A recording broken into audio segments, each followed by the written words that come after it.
All right, let's talk about one more building block that's very useful in indexes. And it has to do with page ranges. So let's illustrate this. Let's put a couple of index markers in here. And we're going to use this phrase, resize multiple tables.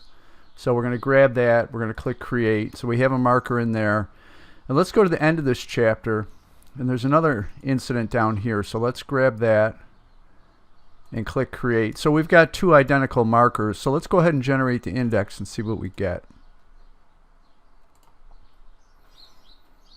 And so we should get a single entry that has two page numbers. So we go down to the R's here, and there's our two new entries, resize multiple tables, and we have one reference to page 4 and another reference to page 6, which in some cases would be fine. But in this case, we want to make this a page range.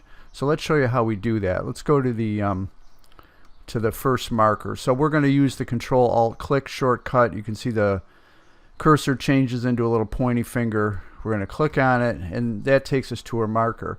So what we want to do is, before the marker text, you want to put in this building block. And it's open angle bracket, $, start range. Click Save, and then we want to go to the other one. So we're going to hit Control Tab, and that's going to take us back to the index, and we're going to Control Alt click on number 6, and we're going to go open angle bracket $, end range, and we're going to click Save, and let's generate the index again.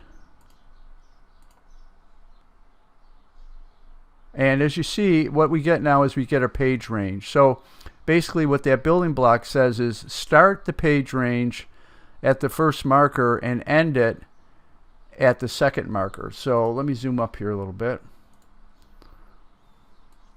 And so you'll see, instead of getting 4, 6, we get a page range. And this is telling the user, hey, it's not just pages 4 and 6, but it's pages 4 through 6 that give us the concept of resizing multiple tables.